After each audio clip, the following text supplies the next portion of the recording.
Il-piloti tal-Air Malta fżaw lill-linja nazzjonali tal-ajru li se jieħdu azzjoni industrijali jekk il-gvern jibqa' ma jidħolx f'diskussjoni magħhom dwar il-ftehim kollettiv. Dan ħareġ mill-maġġoranza tal-piloti li jiffurmaw parti mill-Assoċjazzjoni tal-Bdoti tal-Linji tal-Ajru, ALPA, li waslet għal din id-deċiżjoni wara vot sigriet li ttieħed waqt laqgħa li saret. Jidher li l-piloti mhumiex kuntenti b'numru ta' kundizzjonijiet li jeżistu fil-ftehim kollettiv, fosthom skedi tax-xogħol in-nuqqas ta' bdoti fiż-żieda ta' titjiriet matul is-sajf u l-kwistjonijiet ta' lif. Dan fil-waqt li sorsi fih dan il-piloti li tkellmu mal-Gazzetta The Sunday Times qed jgħidu li dan kollu qed jinqala wara li l-Gvern laħaq ftehim mal-linja tal-ajru Ryanair biex tibda topera minn Malta taħt l-isem Malta Air, deċiżjoni tal-Gvern li qed titfa' dubji serji fuq il-futur tal-linja nazzjonali tal-ajru. L-ALPA qed titlob ukoll garanzija fuq skema tar-tirar bikri, skema ta' kważi 700,000 euro fl-età ta' 55 sena.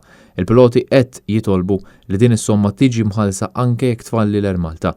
Kelliema għall-Gvern fih dan il-Ministeru tat-Turiżmu qalu lill-Gazzetta Malta Today li sakemm il-bdoti ma jbidlux il-mġiba tagħhom l-maniġjar ta' tkabbir tal-Air Malta mhux se jsir permezz tal-linja tal-ajru ċentrali imma minflok ikun fdat f'idejn il-kumpanija proprjetà tal-Gvern Malta Med Air. Minkejja li l-Union tal-Bdoti iwriet it-tħassib tagħha il-General Workers Union li tirrappreżenta numru kbir ta' piloti tal-Air Malta baqgħet ma tkellmitx fuq din il-kwistjoni.